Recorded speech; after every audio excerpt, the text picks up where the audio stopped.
Hello JE warriors, welcome to mission जीत। और अगर आप अपनी जेई की परफॉर्मेंस को इंप्रूव करना चाहते हो तो इस वीडियो को ध्यान से और आखिर तक जरूर देखें। इस क्लास का प्लान बिल्कुल सिंपल है।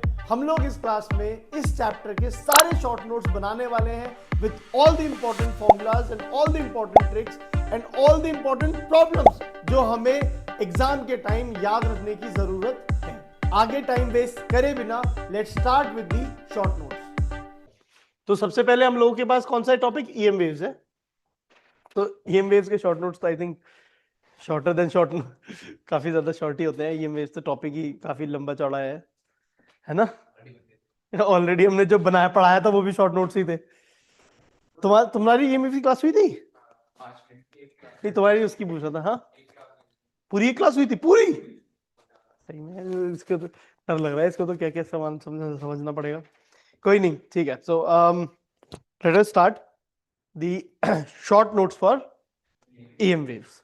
सबसे पहली चीज तो ऑब्वियसली बात है कि इलेक्ट्रोमैग्नेटिक वेव में हमें ये बात पता है कि अगर वेव कुछ इधर की तरफ ट्रैवल कर रही है तो इलेक्ट्रिक फील्ड और मैग्नेटिक फील्ड जो है वो उसके परपेंडिकुलर डायरेक्शन में आपस में भी एक दूसरे से परपेंडिकुलर डायरेक्शन में ऑसिलेट करती हैं।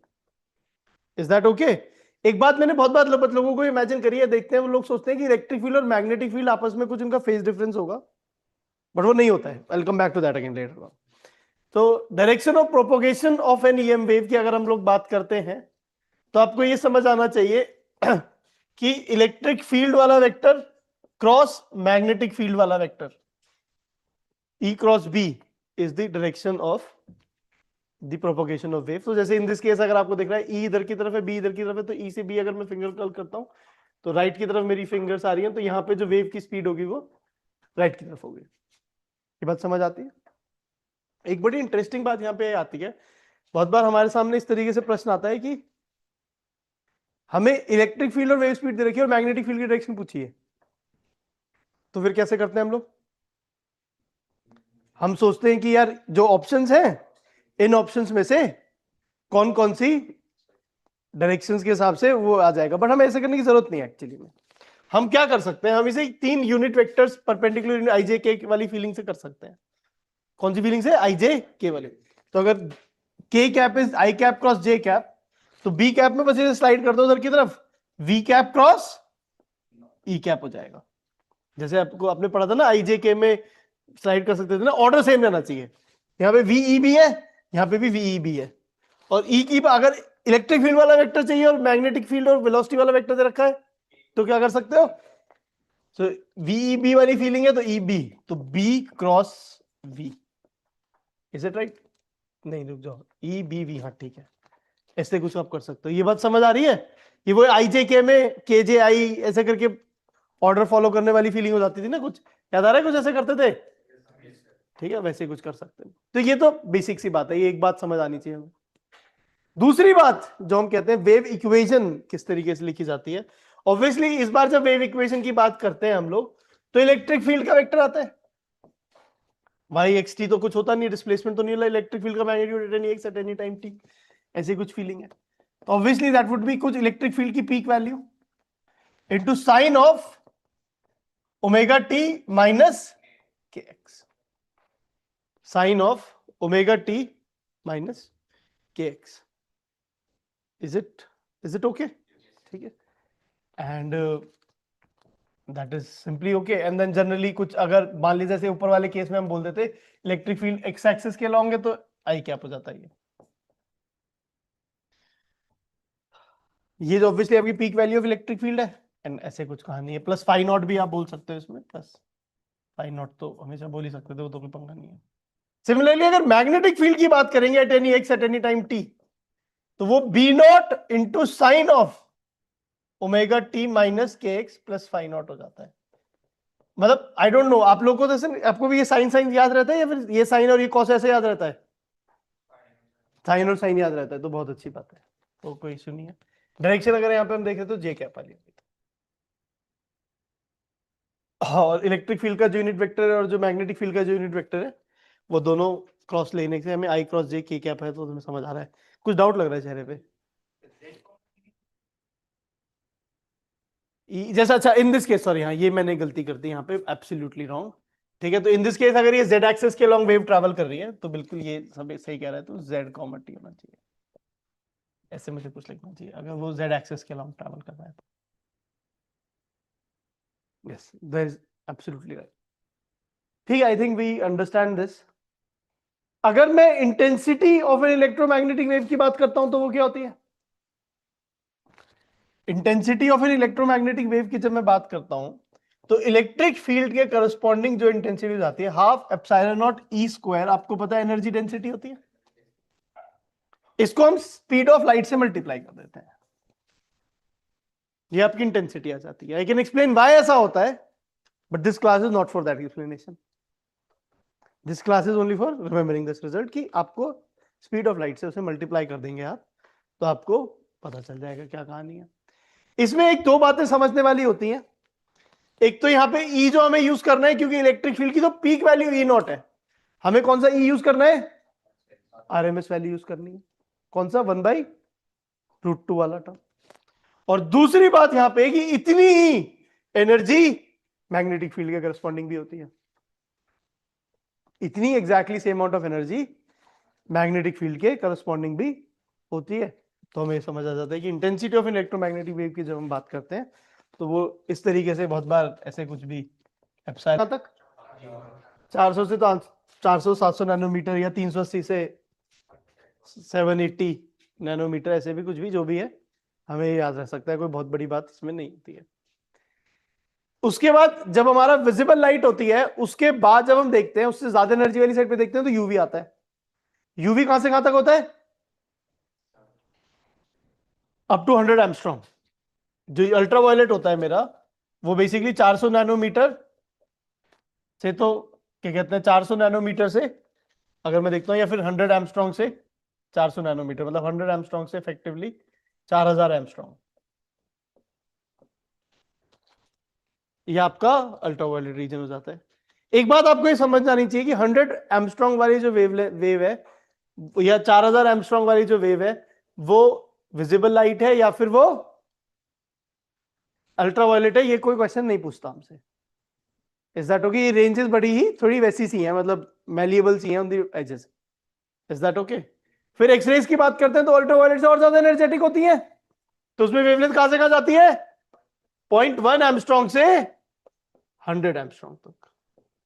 ये ऐसे नैनोमीटर वगैरह में लिखे, शायद गलत भी है मुझे ऐसा लग रहा है, बट हाँ 0.1 वो गलत है, वो बेसिकली वो मैं ये कह रहा हूँ, ये इसको भूल जाओगे आप। 0.1 एंगस्ट्रॉम से 100 एंगस्ट्रॉम तक हमारी होती है। अगेन गलती इसमें जनरली की भी प्रॉब्लम है कि जब अलग अलग ऑथर्स वो किताब लिखते हैं तो वो क्या उसमें एक्सेप्ट डालते हैं, बहुत बार चेंज हो जाता है, वो भी प्रॉब्लम होती है। तो इसलिए मैं इसको गलत बोलने से ज्यादा मैं कह रहा हूँ बस ये मुझे याद रहता है, आप भी ये याद रख सकते हो, ठीक है। फिर उसके बाद ऑब्वियसली अगर हम लोग देखते हैं लेस देन 0.1 एंगस्ट्रॉम, अगर हम लोग देखेंगे तो वो हमारे लिए क्या हो जाएगा? हमारे लिए जाएगा। On the other side of visible light अगर जाते हैं तो 700 नैनोमीटर से अगर ऊपर जाते हैं हम लोग, तो 700 नैनोमीटर से 10⁵ नैनोमीटर तक जब हम जाते हैं तो वो जनरली इंफ्रारेड होती है, यहां पे भी कुछ ऑर्डर का फर्क है। उसके बाद वी हैव माइक्रोवेव, ये तो मुझे याद भी नहीं रहता। रेडियो वेव का मुझे थोड़ा बहुत याद रह जाता है कि रेडियो वेव जो है वो 0.1 मीटर से ऊपर की वेवलेंथ जो है वो रेडियो वेव्स हो जाती है। Is it okay? In terms of production अगर मैं बात करूं, गामा रेज का प्रोडक्शन रेडियो एक्टिव डीके से होता है, हमें समझ आती है बात। एक्स रेज का प्रोडक्शन एक्सरे ट्यूब से होता है, या फिर वो जो कैरेक्टरिस्टिक एक्स रेज होती है इनर्शियल इलेक्ट्रॉन्स जब जंप करते हैं वहां से होता है। अल्ट्रावायलेट रेज का वो इनर्शियल इलेक्ट्रॉन्स वाली कहानी है। लाइट का वही फोटोन, जब energy level high energy low energy जा रहा है और वो ठीक ठाक, मतलब वो विजिबल स्पेक्ट्रम में आ रही है एनर्जी। विजिबल स्पेक्ट्रम की एनर्जी पता होती है ना, 1.8 से 3 इलेक्ट्रॉन वोल्ट के बीच में कहीं ना कहीं आती है, क्योंकि 400 नैनोमीटर के क्रॉसपॉन्डिंग निकालोगे तो 3 इलेक्ट्रॉन वोल्ट आएगा। 1.4 से 700 नैनोमीटर में निकालेगा तो 1/4 था ना, अपॉन 700 नैनोमीटर से डिवाइड करेगा तो कितना आएगा? 1/4 डिवाइड बाय 70, 1.8 टाइप ही लग रहा है कि 56 टाइप फीलिंग, यानी हाँ हाँ तो 1.8 से करीब करीब वही आता है, चल ठीक है, वो that's not really that important, वो तो मॉडर्न फिजिक्स वाला पार्ट है। Vibration of atoms and molecule जो हमारी बॉडी एमिट करती है कंटिन्यूअसली, क्या कहते हैं, इंफ्रारेड रेडिएशंस। माइक्रोवेव कुछ मैग्नेट्रॉन करके कुछ होता है, क्लिस्ट्रॉन वॉल तो पता नहीं, मुझे पता भी नहीं है। मैग्नेट्रॉन का मुझे पता है कि एक मैग्नेट्रॉन होता है माइक्रोवेव के अंदर जो कुछ ही करता है, उसमें कैपेसिटर वगैरह कुछ होते हैं। रेडियो वेव जो है अगेन आपका rapid acceleration and deceleration of electrons, ये कुछ आपकी रेडियो वेव्स प्रोड्यूस करता है। रेडियो वेव्स ऑब्वियसली ट्रांसमिशन में काम आती है। अगर हम डिटेक्शन की बात कर रहे हैं तो ये तो मुझे भी नहीं पता बात की, ये डिटेक्शन की क्या कहानी है। फोटो सेल्स, फोटोग्राफिक फिल्म ये सब मुझे भी नहीं पता, छोड़ देते हैं इसे। तो मैंने एनसीईआरटी का स्क्रीनशॉट ले लिया था कि चलो इस एट मैक्स वाली चीज यूज हो जाएगी। नेहल वहीं बैठ जाओ, बस इस दरवाजे को बंद कर देना। हाँ आगे चलते हैं हम लोग। जो नेक्स्ट बात हमारे लिए इंपॉर्टेंट होती है डिस्प्लेसमेंट करंट। डिस्प्लेसमेंट करंट क्या होता है? डिस्प्लेसमेंट करंट की जो वैल्यू होती है वो होती है half epsilon naught d phi by d. इस तरीके से हम लोग देख लेते हैं इसे, क्या हाफ नहीं होता, सॉरी, हाँ epsilon naught d phi by d t, which is also, अगर एक कैपेसिटर में आप देखते हैं तो अगर पूरे कैपेसिटर की बात करोगे आप, हाँ रूम नंबर 4 ही है, बट क्या वो जल्दी आ गए, जाके बैठ जाओ बैठ जाओ बैठ जाओ बैठ जाओ, हाँ जाओ बैठ जाओ। टाइम कुछ अलग अनाउंस था क्या? जस्ट लेट हो गए, कोई बात नहीं, ठीक है। दरवाजा कैसे पटका है तुमने? ठीक है, एक्स्ट्राऑर्डिनरी चीजें कर लेते हो कभी-कभी। कोई बात नहीं। तो ये जो डिस्प्लेसमेंट करंट है, यही अगेन आप देखोगे तो ये dq बाई dt के बराबर भी आता है, ये ध्यान रखना इस बात को। तो बहुत बार जो आपका कंडक्शन वाला करंट होता है आई, वही डिस्प्लेसमेंट करंट होता है अगर पूरे कैपेसिटर से बात कर रहे हो। हाँ अगर आप कैपेसिटर के कुछ पर्टिकुलर पार्ट से बात करोगे कि आधे कैपेसिटर में कितना करंट पास कर रहा है, तो ऑब्वियसली आधा फ्लक्स पास कर रहा है, तो उस केस में जो इलेक्ट्रिक फ्लक्स चेंज होने की वजह से आप जब देखोगे तो आधा करंट हो जाएगा। But again you should understand that this and this are equal, ये बहुत बार यूज हो जाती है बात, ठीक है। डायरेक्टली डिस्प्लेसमेंट करंट की वैल्यू निकालना तो बहुत रेयर सी बात है जो मैंने देखा है।